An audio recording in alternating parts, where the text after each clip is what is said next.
Hey everyone, I'm Steph, I'm Megan. and welcome to another episode of Late Night Reads. This week we are talking contemporary romance and covering Honeymoon Phase by Amy Daws. So let's start with why we selected Honeymoon Phase. How could we not want to read about the fourth Fletcher brother? We have adored all of their stories, and we had to know about Luke. And Yes. I've been a Max girly from the very beginning, but now Luke might be my favorite. For Um, sure. and Addison is a very complicated female main character. She has great tenacity, she's stubborn, and she does let like her true self come out with Luke, which I think is the hallmark of a great relationship. Plus, Everly is like the mastermind. Like the Taylor Swift song was written about her. She has concocted all of these relationships for the Fletcher brothers, and I loved getting to see her POV, and it made me literally cannot wait to read her book next year. Like I want it now. Give it to me. Oh, yes. We need to know how she gets her romance to go. Right? And he's gonna Yeah. be a Oh, like it's I going to be just so good. it's gonna be so good. Plus, how could we not want to read about Luke's big cock? I mean, Rufus, you know who we're talking about, right? Yeah. Like Rufus. Oh, what yeah. what else could we be talking about? That cock. Yeah, Of course. exactly. The animal. The animal. I think they're both animals, honestly. Well, you're not wrong. Mm. Okay, but here are a few things that you should know about the author, Amy Daws. First of all, she's a #1 Amazon and USA Today bestselling author. She has written more than 20 books in 10 years. She's an indie author until getting her first traditionally published deal in 2024 with HarperCollins. And she lives in South Dakota with her husband and daughter. So before we discuss this book, a couple of key reminders. As always, this episode will contain spoilers. We assume if you're listening that you have read the book. This book also does contain a number of sensitive topics that we will talk about on this episode: alcoholism, anxiety, car accident, child death, divorce, emotional abuse, medical trauma, miscarriage, pregnancy, and PTSD. But now let's talk tropes. So first up, we have marriage of convenience. Addison needs to marry someone to fulfill the requirements of the trust so she can take over her family's lumberyard, which is really crazy, by the way. This whole situation. I'm like, what? This is insane. And there's also one little problem. She never wanted to get married, so this is literally just a business transaction for her. She's like, I don't want to get married, but I got to do the deal, so who can I marry? She just literally proposed to anybody she can see. She's even at one point being like, I'll marry a girl. I don't care. Like, let's just get married. Like, what are the requirements? It just has to be a Yeah. person. Done. A person. Done. Living? Oh, okay. Sure. Fine. Whatever. We're not going to have like a weekend at Bernie's situation there. And then we have He Falls First. Luke had immediate feelings for Addison the first moment he saw her, but allowed himself to go into the friend zone. He's been regretting that decision, though, for a long, long time because it's been really, really hard for him to now get out of that friend zone. So he's definitely pining after her for a long, long time. Then we have friends to lovers. Addison and Luke are, of course, best friends who are both very, very nervous about crossing this line into something more, but they're very excited when they do. And then we have Slow Burn. This book is nothing like Calder's. It's a much slower burn. Like, much slower than you would expect in a friends to lovers trope. But once it gets going, oh my God, it is hot. It is burning the town down hot. Speaking of town, it is a small town. We have the 3 of the 4 Fletcher men literally living on a mountain that they have named Fletcher Mountain.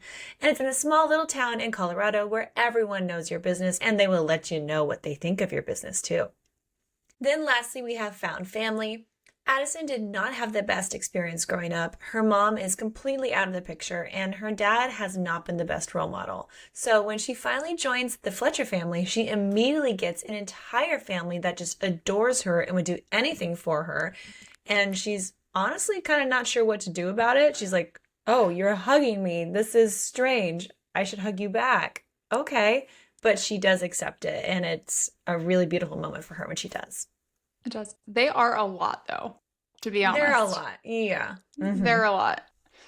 Okay, there's a ton of drama in this book, and it starts off with the best thing, because I have been dying to know about this mysterious Robin ever since she came into the picture.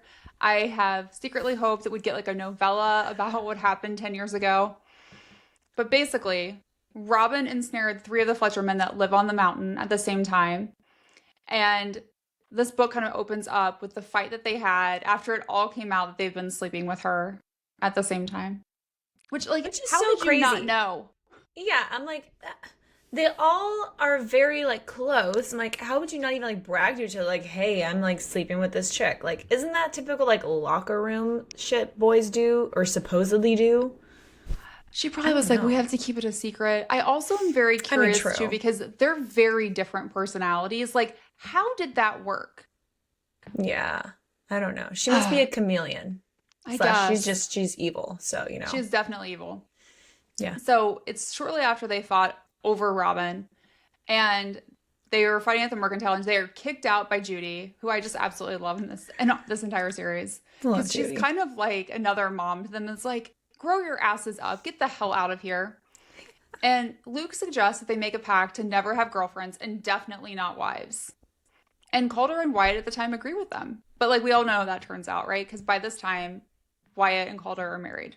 So flash forward present day, Luke is very unhappy that three of his brothers have women in their lives who are obnoxiously happy and in love. There's nothing worse than like you being the sole like single person in a group where everyone's coupled up and super happy about it. He's the Grinch on Fletcher Mountain. He is the Grinch on Fletcher Mountain. Enter Everly, who is the matchmaker. And she's like, I will help you. And I'm like, why wouldn't you go with her? She's successfully done it for her dad and two uncles. She's very well experienced. And what's hilarious to me is Luke is like shocked by all of this. He's like, what do you mean you were involved in setting these people up? She's like, well, how you think they got these women on their own? Have It's you like, met them? oh, sweetheart. Yeah. Oh, you're so special. You're so pretty. No. Ex- So, and then Luke confesses that the woman he wants isn't interested in him, which like Everly's like, well, how long have you been in love with Addison? Because it was pretty obvious in Mexico when you stared at her like a little lost puppy. And now Everly's like, if I would have known this, I would have made sure that you two shared a room, just like I made Calder and Dakota do it. And Luke is just like, what? Because you have to remember, she's like 19, 20 at this point. Like she's young. And he's just like, what? You orchestrated that? How did you? Yeah, she's queen. She's like, no big deal. All in a You're day's welcome. work. No I can problem. help you. Do you want me to Yeah. help you? And that's when Luke drops the bomb that Addison is getting married to someone. Not sure who yet. She doesn't even know. But she just has to be married to take over the lumber yard. So Everly's like, "Ah, this is perfect because Luke, you can volunteer to be her husband for like a year, then make her fall in love with you during that entire time. One small problem though. Luke has already offered his hand in marriage, and Addison said, no, Hmm. nope, not interested. Because Addison wants this to be a very contractual marriage with a stranger, which obviously makes Luke worried because he's like, you're my friend, you're going to marry a complete stranger? That's insane. So Everly convinces Luke to try again, perhaps with Everly, aka the pro of love, to help him out. And she's like, let's make a pro and con list and present it to her as an argument for why she should marry you. But meanwhile, Addison is definitely getting desperate about finding a husband. She's even asking like all the older men who work at the lumberyard if they'll marry her. Like she just shows up and goes, "Hey, will you marry me?" And they're like, "Again, this is like the fourth time you've asked me today." Like, No means no. no, Addison. No means no. Yes. And all of these men obviously are also very like scared of her dad. They're like, no, nope, I'm not gonna marry you. Your dad scares me. So the answer, of course, is always no. And if she can't find a husband, then her dad has the plans to sell the family business. And Addison can stay on as a sales manager, but she will never actually inherit it. Because, selling your family owned business to someone else always goes smoothly. And is definitely always a great idea. Right. Addison rightfully is infuriated by this entire trust requirement. And she's just like, this is so ridiculous that I have to be married to take over a business. Like, the two have nothing in common. But her dad literally refuses to back down because it was his dad that made the whole thing. So he's like, I didn't make it. I'm just enforcing it. Like, this is so stupid. And honestly, the behavior borders on emotional abuse, definitely narcissism throughout the entire book. He was not the best father figure growing up, and honestly, not much has changed for Addison now that she's an adult. Which, Nope. man, you just feel for her. It I really sucks. did. It really sucks. So her only friend outside the lumberyard is Luke, and they're kind of in a fight because he offered to marry her, and fact pissed her off. She, I mean, perhaps if she wouldn't have laughed at him, that was not Yeah. like the best. Like, hey, I would marry you to help you take over your lumber yard. And She's like, laughing is sure. Okay, I'll sure. marry you, my best friend. It's like, why not? He's like, what? So obviously they've not hung out much since then until he Yeah. decides to stop by to get some decking quotes for a house they're building. And Addison, we learn, does find Luke attractive, but she'd never crossed the friendship line because she likes him too much and doesn't want a relationship ever. She's not had good role models of relationships in her life. And that's also why she's against fulfilling the trust by marrying him because she doesn't want to hurt their friendship. But she does invite him over to their apartment for dinner because she misses her like her friend and she does love to cook. And that's when we learn that Luke has been enamored with Addison since the first day he ever saw her at the lumberyard, which is why he asked her out for drinks. Initially, he thought that encounter would end up with the two of them in bed, which does sound more like a Fletcher man. But he ended up loving talking to her and realized if he slept with her, the talking would stop. And I'm like, does it have to though? I mean, you could be a grown Isn't up and that like date. that's how relationships work. Yeah, right? Mm. But he's not a relationship guy either. No. So he friend zoned himself and now he regrets it. And I'm like, consequences of your own actions. Yep, exactly. So when Luke is now at Addison's house for dinner, she gives him an update on her husband hunt. She's like, hashtag husband hunt. Woo! She's like, I'm going to plan to find a husband at the Man of the Mountain event. Okay, I need to go to this Man of the Mountain event That's what I thought. I was like, where are the lumberjacks? I Send me want to there. find this. Because apparently lumberjacks are the ideal type for a marriage of convenience for her. Like, they're gone for most of the month. They work long hours. They would love to have some free rent, probably eat whatever food she makes. She's like, sounds perfect. It's great. She's like, plus, like, she's already hooked up with a couple of lumberjacks in the past, so she might get some side benefits from this marriage too. Which I'm like, okay, you go, girl. You Okay. go for that, Jack.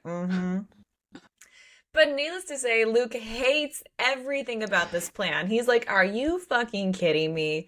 Especially the thought of Addison hooking up with a lumberjack, like in the past or in the future. He's like, I hate this. I hate this. I hate everything about this. He's like pissed. So, of course, naturally, he's like, I'm going to suggest we get married again. And now he gives her the pro and con list that Everly helped him work on.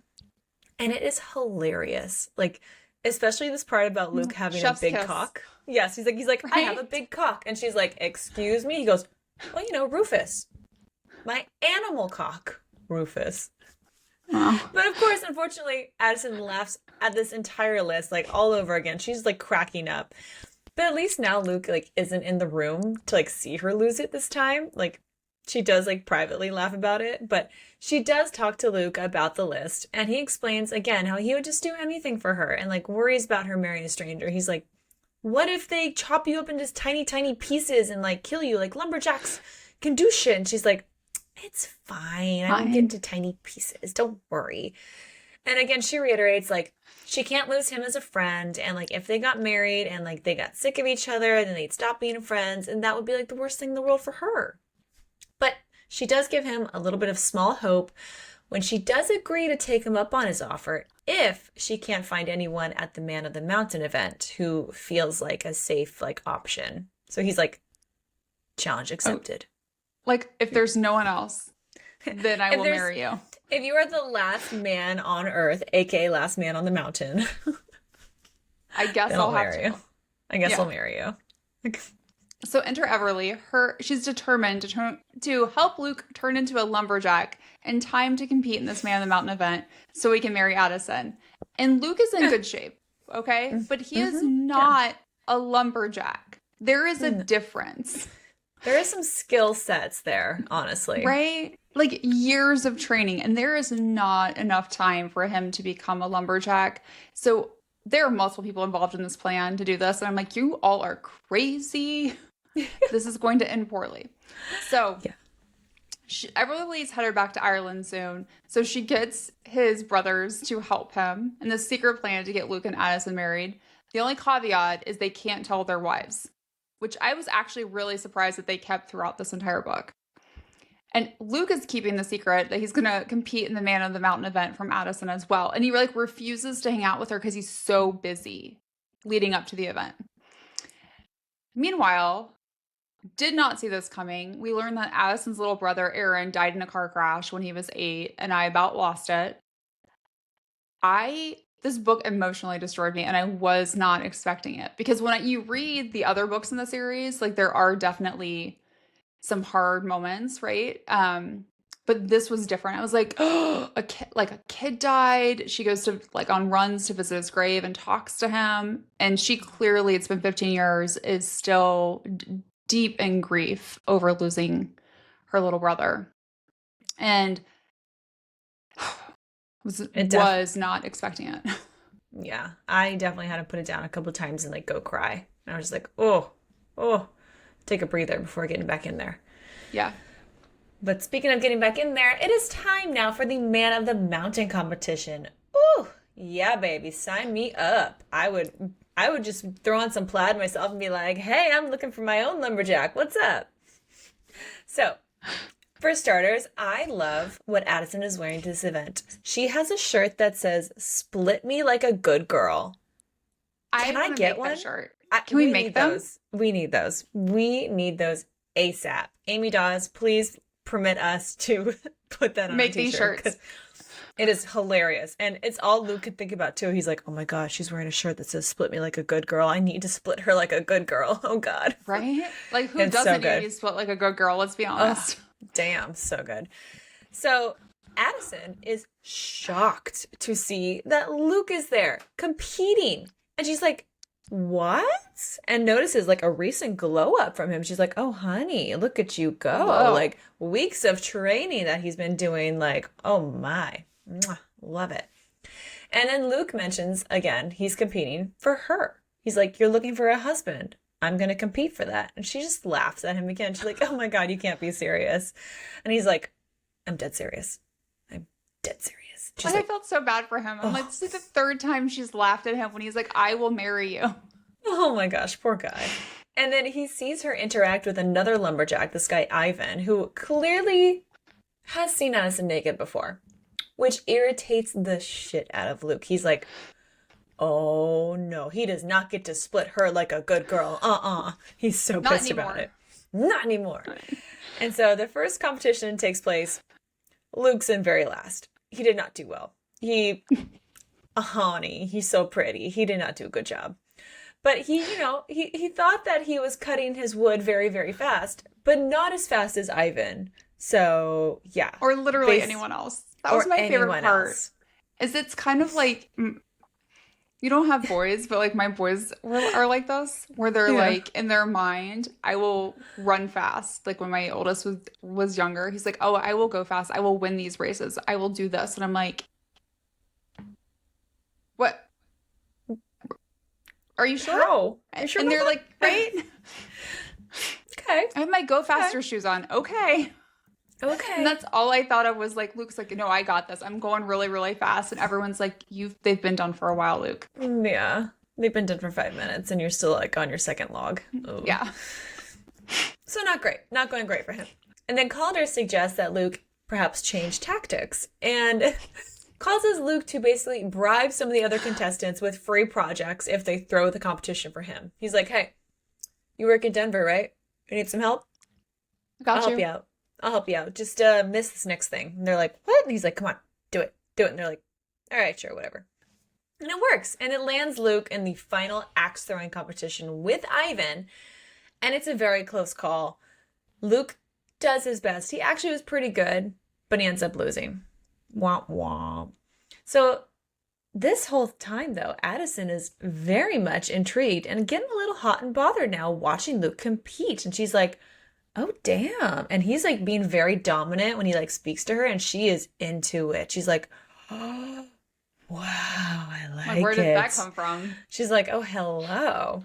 And then when Addison starts talking to Ivan about taking over her father's lumberyard, he's like a dick. He's very insulting. He's like, why would a woman do this? Like very much, oh. And Luke steps into that conversation and acts like him and Addison are dating.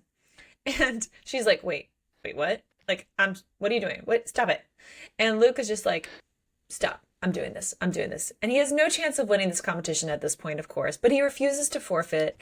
And there is a speed climb that literally everyone is trying to convince him to stop. Like his brothers, Addison, are like, please drop out of this. You will die. Like you will actually like fall to the ground and be paralyzed and die. Unsurprisingly, it does not go well. No. He does fall to the ground. Does not die. He's okay. But he requires a lot of medical attention and some stitches. But you know what? The plan works because Addison's like, fine, fine, fine. I'll marry you. And he's like, yes, worth it. Worth it, I guess. Worth the pain. He's like, I'll split my head open for you. You know? A little blood, stitches. Split me like a bad boy. Ooh. Well, Ew. I'll be later. Yes, please. So next time it's time for a courthouse wedding, and Luke comes like super dressed up because what Addison doesn't know, like this is real for him in his mind, even though, you know, she thinks it's for her to get the lumberjack or get the lumberyard. He's the lumberjack now, I guess. So then she's like, well, I can't look like this. I need to go change. But she looks very beautiful when she changes. The whole process goes very, very quickly. And they're planning on keeping the reason they got married a secret from everyone else, except for her dad, who obviously is going to know. And then when the clerk pronounces them married, she insists that they kiss. And there are definitely sparks. And then Addison's like, oh, fuck, I'm kissing my best friend. And then she pulls away. I'm like, no, stop it. Stop it. Get out of your head and get into his mouth.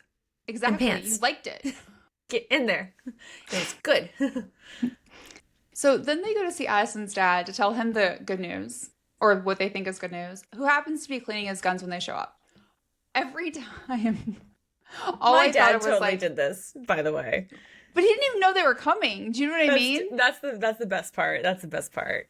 I love that. Didn't know they were coming. And I'm just like, this is not the best time to drop by. He's not a big fan of Luke. He's cleaning his guns. I just, whew. And then unfortunately for Luke, her dad's like, let's talk outside, and basically threatens him if he hurts Addison. And then he refers to Addison being a lot to handle. And that pissed me off because I'm like, we do not call women a lot to handle. Just because you can't handle us, first of all, I don't need to be handled. Number two, just because you can't deal with all the awesomeness that comes out of me is a you problem, not a me problem. That's what I thought of. And then he chastises Luke for not asking his permission to marry Addison. Once again, women are not property, John. I did not need to ask you. But then the best part is John is shocked to learn that Addison is moving up to Fletcher Mountain and starts laughing out loud at the idea. And I was like, does this run in the family? You tell these people things and they just laugh at you? Yikes. Yikes. And then to make the situation worse, because I feel like he's like, let's call Addison's bluff. I want to throw you a proper wedding before Christmas. And I'm like, it's like a battle of wits. I'm like, John, I see you. I kind of love this. But also, like, you know why she got married. Yeah, dude, like she's calling it's your bluff. Your fault. Exactly. At this point, I'm like, dude, be glad I wasn't one of like the old sweaty guys who's like been one of your beer buddies for like 50 years, you know? Exactly. Or Ivan. Yes. Well, he might have liked Ivan, honestly. They might have jammed.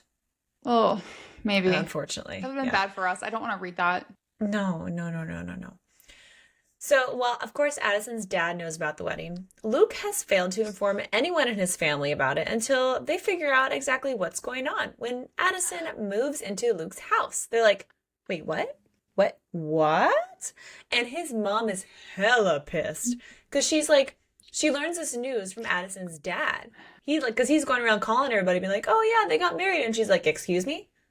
But she's not really mad about them getting married. She's just really, really hurt that Luke didn't even tell her about it. Like, come on. Like, tell your mom. Like, he's like a mama's boy, right? Like, he calls her every day. He's very close to her. Yeah, so she's like, she feels like her best friend betrayed her, which is very sad. But everyone else is very thrilled about Luke and Addison getting married. And then Addison reaches out with a little olive branch to try and get Johanna on her side when she asks for help to plan the wedding. Because again, she's like, I don't know what to do. And she's like, you seem very excited about this. Will you help me plan the wedding? She's like, yes, I got it. Leave it to me. Which would be us. We'd be like, okay, we got it. Here's our scrapbook. Here's everything. Done. Yeah. Here's your wedding plan. Next.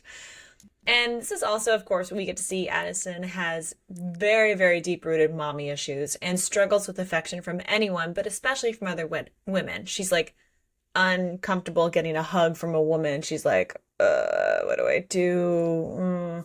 So she's working on that, but this is where Yeah. that kind of starts to come to light. And one of the many benefits of being married to Luke, of course, is his gorgeous kitchen. And Addison is just enthralled with this because she loves to cook and she loves to bake sourdough bread.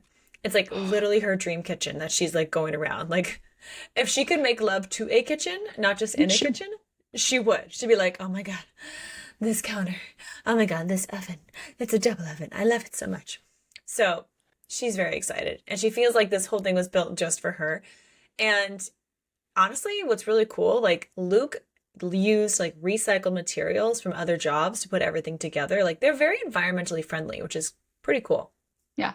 And so on top of this, the view from Luke's cabin is insane. Like being on a mountain, of course, is gorgeous, but like looking out and like seeing like just like this like crest of like trees and like gorgeousness, it's amazing. Not sure at this point also if a Rufus, the cock, is a benefit or a nuisance. Maybe a combination of the two. He's the cock that Luke brings in every single night to feed, and then he wakes you up with a crack of dawn.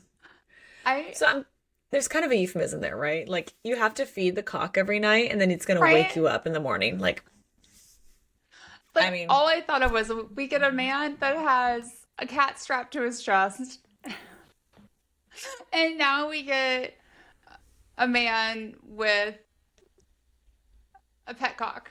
Like I just someone who's pussy whipped, and then a cock strap. I don't know. It's just insane. Oh what my are you gosh. doing? I'm petting my cock. Like I'm petting my cock. Lost it. I'm feeding my cock. It My has cock to come in every night. has to come every night. Yeah. Oh boy. And it's gonna wake you up bright and early. Yes, it is. Yeah, it is. Woo. And so that's like a whole fun. Oh my God, there's so many things you can go with that one. So as they're talking, Addison starts to open up a bit more to Luke about things that honestly, like, he didn't even know yet. That, like, she used to have a dog and it died in the car accident with her little brother, which I kind of cried about that. Like, I did too. I can't do dead dogs. I can't. Dead I animals. can't. I can't. No. So she, opens up about that. And then it does actually lead to her talking a little bit more about her little brother, Aaron, which is a topic that she typically avoids with like everyone. So it's showing that she's starting to open up again more to Luke beyond the friendship level, and that maybe he can kind of dive deeper into this relationship. Yeah, and get to know her. So the next morning after sleeping in separate rooms, sad face, Luke is extremely turned on by what he sees Addison wear to bed. And we start to learn that Addison has insomnia. When she can't sleep, she bakes bread, which is, I mean, that actually is to everyone's benefit. You get delicious bread. Love it. Maybe that's what I need to do if I can't sleep. It's like bake. Yeah. Instead of like scroll the internet. Yeah. Well, you can still scroll the internet while you're waiting for like your like dough to rise and stuff. You're just like, okay, it's, doing its thing over there, proofing. Let me just go and scrolling. Do some more research. So on the way to the work, Luke's brothers are giving him shit, and Everly calls him because she's pissed also because he didn't tell her he got married. She is the mastermind, Luke. You have to provide updates to the boss. That is Everly. You have to let her know. Step 1, tell Everly everything. Step 2, she yells at him for not telling his mom. Like, why would you do that? And then he's like, well, we are going to have a wedding. She's like, well, you will have it when I'm home from break. And you should help plan the wedding. That'll show Addison how well you know her. And I'm like, that is very true. And then Everly, who is in Ireland at this point, strongly believes that Addison has to fall in love with Luke before the wedding. Otherwise, when she walks down the aisle, she'll know that he's in love with her by the way he looks at her. And I was like, oh. Is she majoring in matchmaking? Because, like, let's be real. She already has a degree in it. She's from a young child. This woman has been incredible at it. Yes. So when Addison gets to work, the lumberyard has thrown her a special like surprise celebration for the wedding. It's incredibly touching. They give her this like special expensive bread pan she's been wanting forever. And then Johanna shows up with a binder. This is like you and I, a binder of wedding planning items. And she's like, here, this is where we will start. And needless to say, Addison's slightly overwhelmed. And she's like, and I have a quiz to help with planning the wedding. And what it made me think of was, have you ever gotten something you're like, oh, this will take me like 20 minutes to do, and then Yeah. you're like 4 hours later, I am still here. That was kind of like what happened. She's like, Yeah. she starts to do it. She's like an hour into the quiz. There is zero end in sight. And she is Yeah. in a full-on panic attack because, like, is she a fall? Is she a winter? What if Luke is different than her? How will this work? All of these things Yeah. that she really cares nothing about that all of a sudden have seemed very important. Hmm. So she calls Luke for help, and his response was, you need to go touch grass, which I love that saying, like, you need to go touch grass. For her, that Yeah. means driving a forklift and moving shit around, Yep. Love that. which I did. Love I that. did love that for her. Yeah.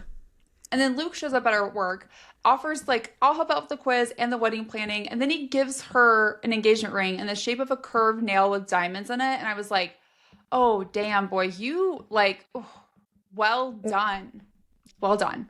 And there's a moment where they're about to kiss again and no one's telling them to kiss, but then he pulls back. And Addison reminds herself that they're only best friends. And I'm like, God damn it, Luke. Like, I get why he did it. It wasn't time. She's not ready. But also, Luke, Come on. like, we're dying. We're dying here. He's dying too, He's We're just like, dying. ooh. So then it's a week later, and Luke is cooking dinner for Addison and walks her through like the high level concepts for the whole wedding. And she loves all of it. She's like, yeah, this is great. And that's also when she has the idea for them to get married right there on Fletcher Mountain, which honestly takes Luke by surprise. He's like, oh, really? Okay. And it makes him believe like this wedding might mean a little bit more to her than she's letting on, until she starts to mention feeling bad about her dad paying for a venue and the wedding is just for show. And it's like, oh, poor Luke. Every time you get your hopes up, you just get smacked down again. It's like, fuck, damn. It's like whack-a-mole. Yeah. She's like, can I marry you? Whack, no. Can I marry you again? Whack, no. Boom. Want to pet my cock? Whack, no. Oh, wait, pet. Yeah, okay, that one, sure. Yeah. So then Addison also finally shares that she has not seen her mom since her mom got out of prison. So get this. Her mom was the one driving the car when Aaron died, and her mom was drunk. So part of the reason why Addison herself is very, very careful with alcohol, and like why she honestly struggles to like form any close relationships with anyone, and why she honestly never wants to get married. It's also the reason why she is very worried about people leaving her, because she has very significant abandonment problems. Like, it's like from her mom, from her dad, honestly. Like, her dad's choices haven't helped, but like when her mom got out of prison, she just came back for her stuff and left. Like, saw Addison, didn't say anything to her, didn't even like hug her goodbye, just like looked at her and kept going. And it's like, I'm so furious. what? Like, you just lost a kid and now you're like not even acknowledging your other one that's still right there in front of you. Like, And it's all your fault. mm-hmm. I was so angry. It's so bad. You feel so bad for Addison. You're like, this makes sense why you have issues. This tracks. And it also, I was like, this is also why, like, Johanna, like, from all the books in the series, she is like the perfect like mother-in-law. Mm-hmm. Like, she's so supportive, she's so sweet and kind, and I'm just like, oh, you're finally gonna get one. Like, you're finally gonna get a good mom figure in your life, which I feel like everyone needs at least one. Yeah. All right, but it's time to say yes to the dress, and Cozy, Dakota, and Trista and Joanna all go with Addison in the bridal store, and Addison is not comfortable being there, right? Like, she is not a frilly dress She's girl. like, And it doesn't help. Like, I think when they got started, one of the first salesperson that was going to help them, when they found out like the timeline, she was like, oh, I don't know if I have anything in like this in your side. And Cozy was like, come with me, bitch. I will take care of this shit. But she does end up finding a dress that she loves. Then they decide to go out to dinner and an evening of bar hopping, because why not? Why not? So by the time Max and Luke come to pick up the girls, all of them are drunk, minus Addison, who's only tipsy because, as Megan just said, she works on controlling her alcohol consumption. Back at the cabin, Addison confesses to Luke that the girls got her lingerie as a gift. Yeah. And she thinks it's funny because, like, the girls don't know that her and Luke have only kissed. which then leads Luke to declare that the kiss at the courthouse didn't count because it wasn't intentional. And Addison's like, huh? He's like, you will Huh? know it when I kiss you. And I was like, oh God. Like another thing that you will know. I mean, You will show know me, when I kiss you. right? And she's like, well, do it then. And then he kisses the hell out of her. And I'm like, oh my God. Uh-huh. It's getting there. No, and then he stops because he knows they need to take things slow. And I'm like, No, they so want close. more, we want more. And then Rufus wants more. Rufus wants more, especially Addison, who breaks her vibrator later, trying to satisfy her pent-up sexual frustration because no amount of orgasms can fulfill her needs. And all I thought was, Girl. girl, we need more than one, first of all. Yeah, right. But Yeah. also, Have a backup plan. how do you break a vibrator? Yeah. Like, I know it could die and, like, just not reach her, but, Yeah. oh, that is some pent-up frustration. So, since this infamous hot kiss, Addison has decided the mature thing to do would be to avoid Luke. Of course. Very mature. Of course. Very mature. Yeah. She's still cooking dinner for both of them, but she chooses to, like, eat in her room. Like, I don't want to be basically alone with you. I don't trust myself. And it's driving Luke insane because he needs her to fall in love with him.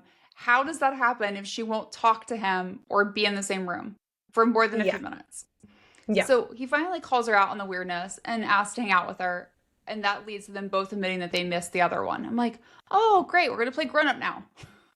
Right. Lovely. About time. So spending the evening together now leads to Addison sharing more about like her insomnia and Luke finally telling her about what happened when his dad died. So this is the part where I legit lost my shit. Like I was like bawling. Yeah, same. Because I was not emotionally prepared at all to read Luke doing CPR on his dad. So his dad had a heart attack. Literally, Luke is the one like doing the chest compressions on the mountain.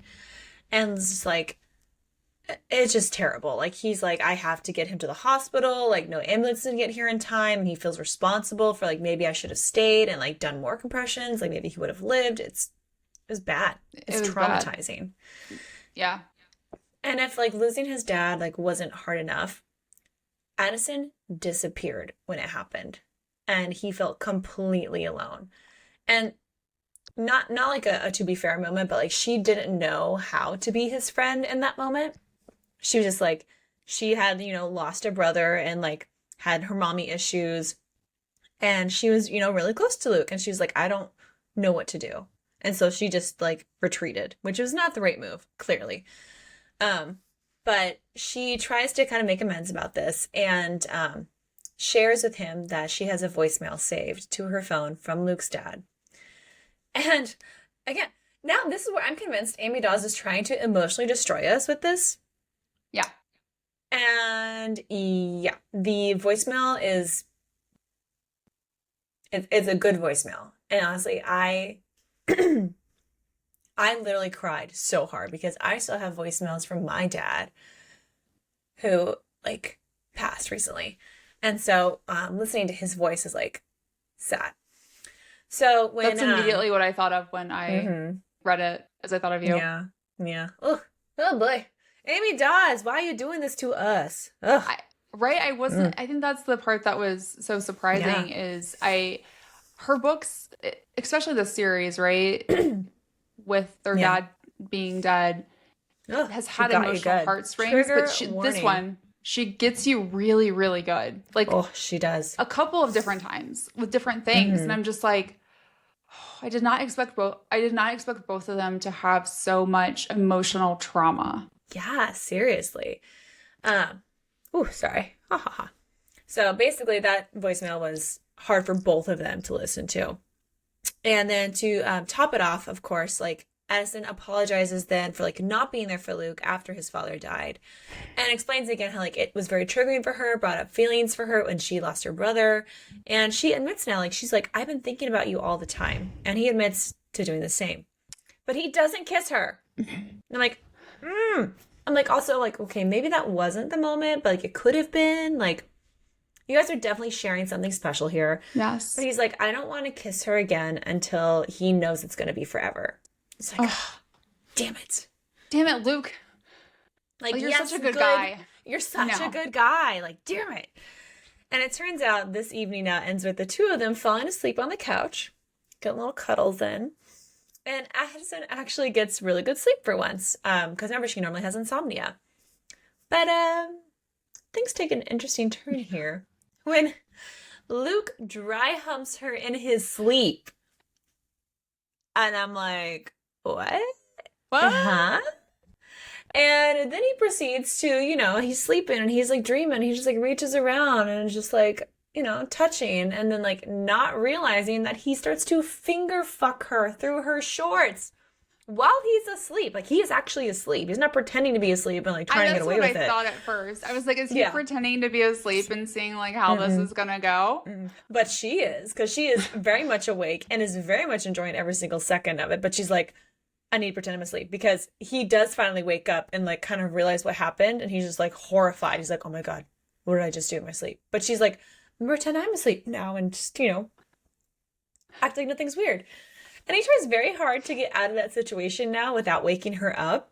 And he feels horrible about it, but not horrible enough so that when he is walking down the hallway and sees her underwear on the ground and seeing it's wet, he's like, oh my God. Oh my She liked God. it. She liked it. He steals her underwear and he ends up masturbating with it, like rubbing it on his cock. And you're like, oh, damn, Luke. Honey, boy, you got dirty. And I liked it. I did like it. And he liked it. He liked it. But then he's like, oh my God, what have I done? And he's like, I need to dispose this evidence. And he throws it in the fireplace on the fire. He's like, ah. I hope that wasn't expensive underwear. All I thought of was, do you have gas logs? Because if what happens to that, they probably don't. They probably have like, in my house we have gas logs, and I was like, that's just gonna melt. Like, so a few nights later, Luke wakes up to Addison baking bread late at night once again and suggests that she sleep with him, just like physically. Oh, boo. But kind of one bed. I think it's a one bed trope. I think that counts. I think so. We'll count it. And that's where she starts to spend them every single night. And we also learn that Addison's dad hates Luke because he caught Luke checking her out the first time he stopped by the lumberyard. I'm like, I mean, she's a beautiful woman. I'm just kind of like at this point, like, okay, Daddy, pick one. Like, either you want your daughter to like have a relationship, or you don't, and she gets to run the lumberyard. Like, yeah, right? Come on. But her dad stops by later to poke the bear because he's meeting with potential buyers for the lumberyard and refuses to let Addison come. And I'm just like, ooh. Ooh, that was so rude. That was so rude. And then Addison gets emotional about how her dad's treating her, causing him to call her too soft to run the lumberyard. And I was like, why do men think women having emotions makes them too soft to lead?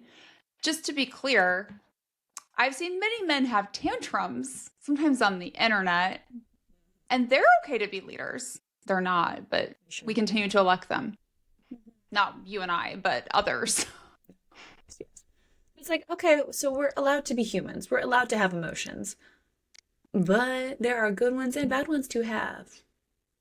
Also, and she's been great at her job. Yeah. Like, she's been kicking ass. Like, you're the one going, like, you're the one going around saying she has to marry someone. I'm like, oh my God, please. I know. So dumb. So meanwhile, the guys have concocted a plan to do a group date to help Luke with Addison, because then they'll have to pretend to be in love in front of everyone else. And it starts to work because Addison ends up like on his lap, kissing him at one point, and then out of nowhere, fucking Robin walks in, and I lost it. That dirty scoundrel. Right? I did not expect her to show up in the book, minus like in the very beginning. And she is more bitchy than I could have ever imagined. So, like, she is well done for a villain perspective. Cozy, Trista, and Dakota lose their shit when they see Robin because they know the Robin story. Addison doesn't. Addison's like, who is this woman? Yeah. She starts to lose her shit when she learns about what happens with Robin. And it starts to change her opinion of Luke because she's like, what kind of man fucks the same woman that his brothers are? And I'm like, well, in his defense, he didn't know. And then she sees Robin talking to Luke and assumes that Robin wants Luke back and vice versa. To make matters worse, Luke finds out that Robin and her husband Matt, who's also a horrible person, had lunch with Addison's dad, and he's not put it together at this point. And I was like, oh my God, they're going to buy the lumberyard. And I was just like, oh, and Robin and Matt have an open marriage. So Robin's like, I mean, we could go have sex, Luke, if you want. My husband just likes to watch. And I'm like, okay, let me get this straight. To each his own. I Right? mean, let's be real. Like Calder and Dakota, sex clubs, Yeah, I'm like So, totally cool with whatever you want to do. voyeurism. Okay, Okay. but However, Robin. Robin, it's Robin, and she's like a horrible person and Yeah, clearly has not changed. yeah, Like, yeah. ugh. Like you ruined these guys' lives, almost ruined like literally their They're brotherhood and their exactly, and you family. didn't care. Yeah, so it's like, no, don't ask me to participate in some sexy escapade now. Like, No.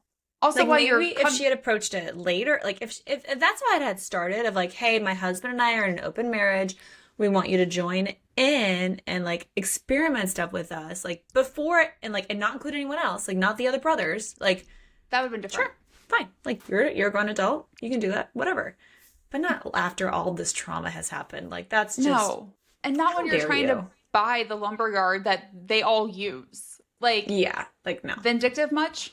Right? Yeah. Not gonna happen, bitch. Next. Bye-bye. So that is when our girl Addison marches right over to Luke and Robin, making it very clear that Robin needs to back the fuck off of her man. And I'm like, yes, go Addison.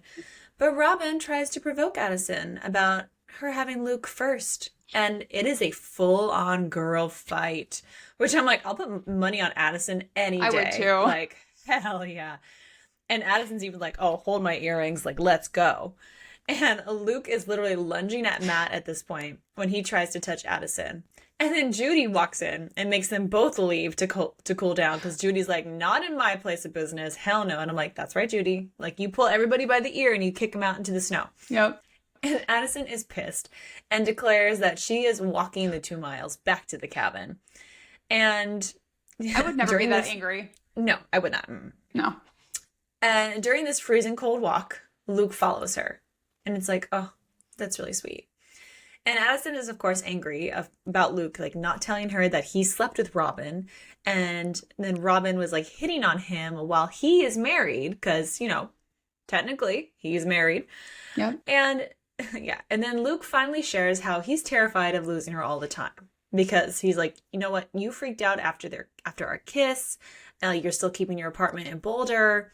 And it's like, I'm just worried I'm going to lose you. And she's like, this is all fake anyway. Like, none of it matters. And that just sets Luke off. He is hurt so bad that he's just like, fuck it, I have nothing left to lose now. And he finally shares with her that he hates feeling like he means nothing to her, that he's only her friend. Like, he wants more. And Addison's like, do you want this marriage to be real? And he's just like, the fact that you even have to ask that proves how big a fucking wall you still have up between us. And then he makes Addison just get in Wyatt's truck and he walks the rest of the way home. Which, oh boy. Yeah. That took a Addison, turn. honey. Yeah, that took a turn. That took a turn. So the next day, Addison learns from Dakota that Luke and Calder are out fighting a fire because, they're volunteer firemen, which is really hot. Really sexy. Love that. I'll take that, please. And that causes her to freak out because he didn't even tell her about it. So she's like, what the fuck is happening? Like, what's going on between us? And the way that she also clears her head is she goes for runs. So she's out going for a run in the woods, but like doesn't have anything properly like on her. And like she comes back to the house. She's soaking wet. She's freezing.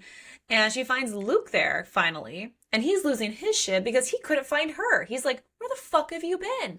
She's like, I went for a run. Like, you were fighting fires. Like, communicate, guys. Yeah. Communicate. That's not... Send a text. Send a text, leave a note. I don't know. Send the cock out to tell everybody what's going on. Rufus is in charge. I don't know. Oh my God. Oh boy. Oh, It's like instead of messenger pigeons, it's messenger cocks. it might work. I It's an know idea I for an app. did. Okay. Okay. So finally, this admits to the finally it gets both of them to admit and get their heads out of their asses that they want to be more than friends. Finally. All it took was a ton of pushing and running and firefighting and shit. And And it's like almost dying, almost dying. right? To Like be like, freezing yeah, to okay, death. I do want to be more than friends. Like, about damn time. So Luke is like, you need to get warm. You're freezing. He gets her in the shower. We get our first real spicy scene in the book where they both wash each other. Mm, And then Luke finger fucks her in the shower, followed by them finally having sex. Then they get snowed in and we get more sex. So like we went from like nothing to a lot very quickly. oh, yeah.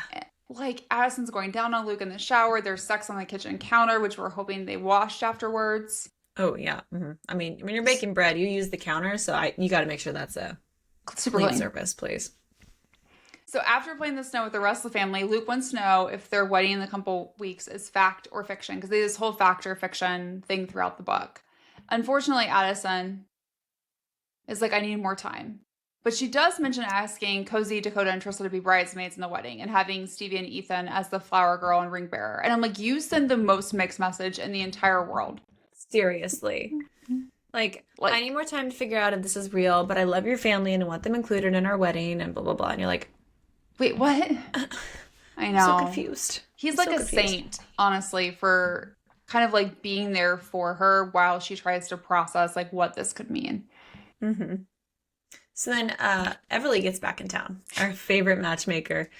And she's like, all right, guys, what's going on? Rolls up her sleeves, meets up with the boys at the Mercantile. And she is very concerned about the status of Luke and Addison's relationship because they have not exchanged I love yous yet. And she's just like, what the hell? Like, this should be further along than it already is. Yeah. And Judy then shares with the guys that Robin and Matt, ew, boo, are planning to buy the lumberyard and might be doing it to purposefully piss off the Fletcher family. And oh boy, Luke then heads straight over to John's house to confront him about selling the lumberyard out from underneath Addison to Robin and Matt. And Luke tries to explain why doing this is a terrible idea, obviously, and how it would just negatively impact Addison, being like, you don't understand. Like, if you sell it to these people, she will be miserable. And like, she will like everything. If you love your daughter, don't do this. Yep. And he just like unloads on him about like not believing in Addison and not seeing the wonderful person that she really is. And he finally confesses like their marriage for him is real. And it's like, and if Addison like doesn't feel the same, like he's like, I don't care. Like I'll be whatever she needs me to be because that's how much I love her. Like I'm in this for her. Like if she wants us to be fake and she wants to get divorced in a year, like I don't give a shit. Like I'm going to treat her like she's my real wife. And then John shares that the whole fact or fiction thing that the two of them do with each other is actually something that Addison and her little brother Aaron used to do. He's like, did you even know that was like Aaron, the one that started that? And he's like, I had no idea. And her dad then shares like, Addison loves Luke, even if she's not saying it, because like just playing that game and doing that, like she loves you. She doesn't know how to say it, but she loves you. So Luke leaves there and is determined to tell Addison about Robin and Matt buying the lumberyard, but he doesn't get around to it. Instead, he goes down on her and then fucks her. Which, I mean, ooh. Priorities. Yeah. Like, Priorities. It's okay. So now it's wedding time and a lot happens. So Addison realizes that she's in love with Luke, but she's not told him yet. And she's even like starting to think about what their kids might look like. We have escalated very quickly, which I'm like, yes. Girl. My. And then Luke surprisingly starts freaking out because he's seeing how much effort his family has put into this wedding, especially since like Calder made like this custom pergola for them. And so after the rehearsal, Luke goes to the barn and tells his brothers that he needs to confess everything to Addison before they walk down the aisle tomorrow. And of course, Addison overhears all of it and is furious about Luke keeping the news about Robin buying the lumberyard a secret, that some of his family knew about their marriage and why, and that he's had feelings for her for years. And then Addison blurts out that she's going to have to divorce the man she's in love with. And I'm like, That's how we tell Luke we're in love with him the first time. Like, I feel like we Yay just for keep kicking saying the it, but puppy. no, wrong time. Yeah, I'm like, this is the I know. right thing to say at the wrong time. Can't get it to line Exactly. up. So Addison tries to leave the mountain, but Luke won't let her. And then Tristan and Dakota find out what's going on, and they're pissed at all the guys for keeping the secrets and being involved in Oh. this bullshit. So then they make all the men sleep in the barn. But Which I love. which I The did barn love. is the doghouse. I'm like, It is go sleep literally in the the barn. doghouse. And Addison can't sleep because she feels horrible because she was originally planning to tell Luke that she loved him that night and thought their wedding day would be the best day of her life. And I'm like heartbroken for her too.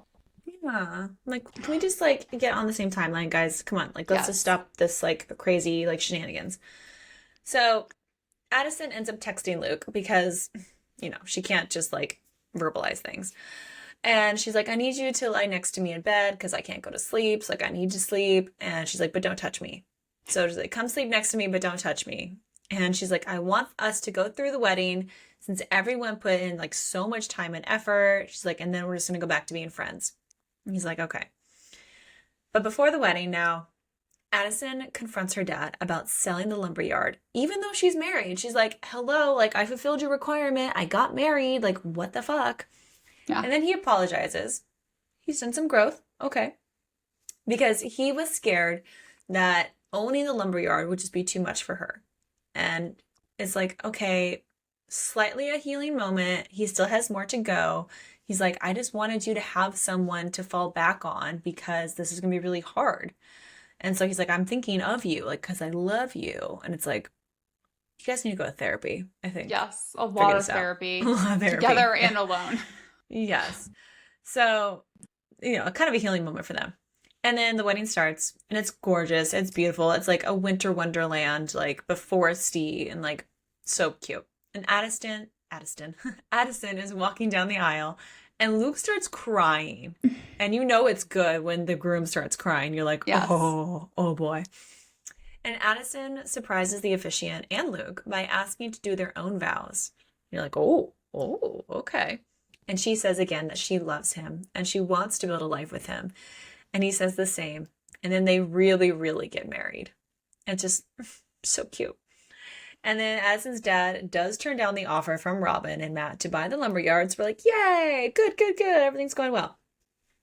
So the next day, Addison brings Luke to the cemetery to place flowers from the wedding and to officially introduce Luke to Aaron, which is so touching. Like, Yeah. oh. And her dad also shows up, which is a really big step for him because he has not gone with her ever in the past. And like, I don't think he's even been there like since the burial. Funeral. He's He's just like, I haven't been here. So it's a very like healing moment for everybody at that point. So then we get our epilogue and we learn that Luke and Addison are pregnant, but they did unfortunately suffer a miscarriage prior. So they're like trying to like get through like the loss of that and like being excited for the new baby. And Addison is determined to be the best mom ever once the baby arrives, which you're so happy for her because like she didn't have a mom. She never thought she'd be a mom and like she's working her way through it. And now Max and Cozy are building a house on Fletcher Mountain with a mother-in-law suite for Johanna to have for herself. So like everybody is coming together on Fletcher Mountain. The family is growing. And then we even get a little tiny snippet into the next book, which is going to have Everly. And oh my God, we need more. Give it to me now. I need more. Give it to me. Especially the Ireland part. I'm like, ooh, is this going to be in Ireland? Is she going to bring them back to Fletcher Mountain? I think so. I want to know. That's what I think. We'll see. I loved it. I did too. So good. Okay, hot and steamy.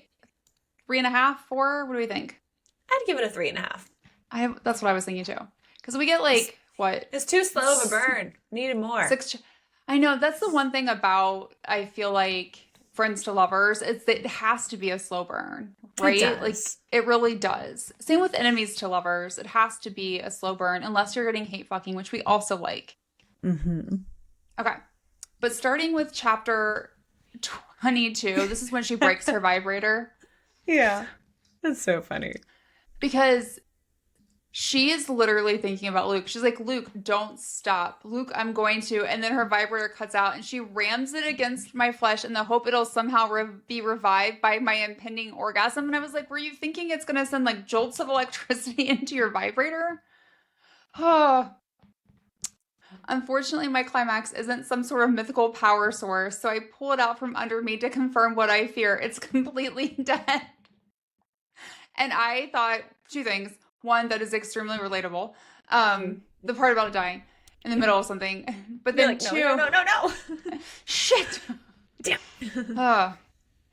And then the other part that I thought was hilarious was that like she thought, you know, her orgasm would be so powerful thinking about Luke that it could jolt the vibrator back to life. Yes. That's pretty hilarious. Just will it.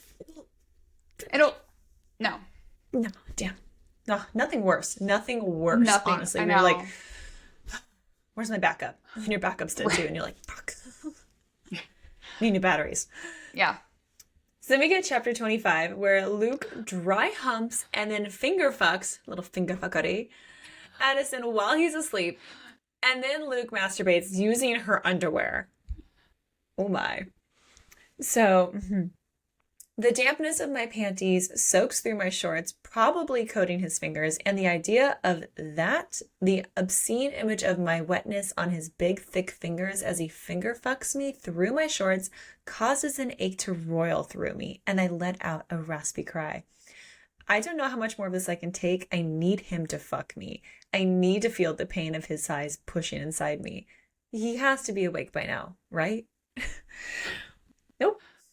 And now he's in the shower because now he is awake. And he's just like, fuck. Fuck. I groan, dropping my chin to my chest, my abs clenching as I picture her wet pussy lips dripping with arousal for me. She got herself soaking wet in these lacy blue panties for me. Oh God, I grunt, feeling my climax crest quicker than I ever imagined, and I hunch over and cover my tip with the fabric, blowing my hot load into it.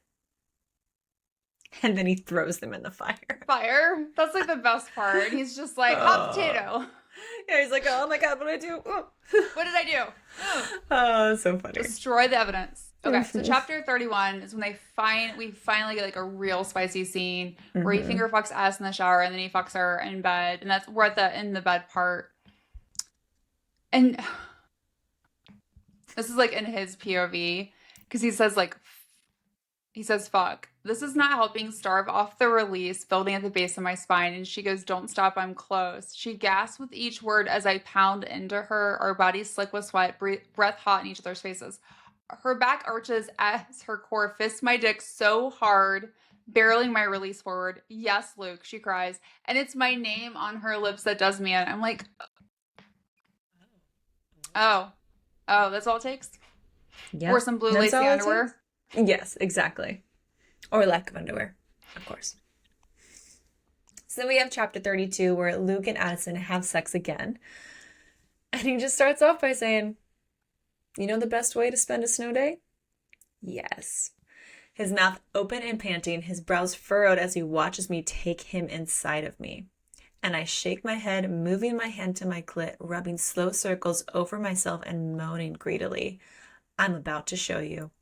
He grips my hips and thrusts hard up inside of me, causing me to fold over and brace myself on the mattress by his face. My body is electrified by the sharp white intrusion inside of me, his bare cock like a salve to my aching center. I'm going to fuck you so good that by the time I'm done with you, you're going to miss the feel of me inside of you. You hear me? And I press a lazy kiss to his lips and murmur, prove it, Fletcher. Promises. Oh. I love that. I do so too. Fucking good. And then we get mentions of Addison going down on Luke in the shower and then sex on the kitchen counter. We want more. Want more, always. Want more, so, always. Chapter 38, Luke goes down on Addison and fucks her. I really like you in my hat. And then he licks her. I hiss at the direct contact and buck against his whiskered face as he pays extra attention to my clit. And I was just like, oh God, what is it with facial hair? As he holds me in place and licks and tongues my sex, driving me wild as I comb my fingers into his shaggy hair. He brings a finger up, pushes it inside of me, groaning over how soaked I am as he fucks me with it in and out, in and out. And I'm just like, thank you, Amy Daws. Thank you. I mean, does that constitute as like lumberjack sex? I mean, I think so. I think if that was part of the competition, he would win that. He would win. If orgasms were part of the competition, he would top notch. He split me open like a good girl. I think he did. I think he did. Okay, in terms of what's next, if you enjoyed this book, you'll also love pretty much every book Amy Daws has written. Highly recommend checking out the other books of the Fletcher boys if you haven't. Last on the list, 9-month contract, 7-year itch. Plus, we cannot wait. We've said this like I think 3 times now for Everly's book, Bad Boy Era, to come out in May. Cannot wait. That title is so good, Bad Boy Era. Please. Yes. Oh. If you want some more fake dating, arranged marriage or marriage of convenience, Paradise Problem by Christina Lauren, Till Summer Do Us Part by Megan Quinn, Only Between Us by L.A.K. Wild, Pretty Rings and Broken Things by Kat Singleton are all good options. If you want another small town romance, highly recommend all 4 books in the Wild Bluff series by Emma Kate, Happily Never After by Paisley Nash, and Story of My Life by Lucy Score.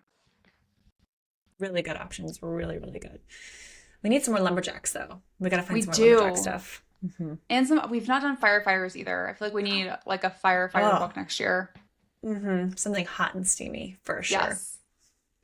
But then join us next week when we dive into the world of romantasy and discuss the 6th book in the Thrall series, Freed by K.A. Riley. It is amazing. Cannot wait for you guys to join us on that one. And happy reading, everybody. Happy reading. Thanks for listening to Late Night Reads. Don't forget to follow us on Instagram, TikTok, and Facebook at Late Night Reads Podcast. And check out latenightreads.com for even more information about all the books we're reading. If you loved today's episode, make sure to subscribe, rate, and review our podcast. And share the show with your fellow book lovers.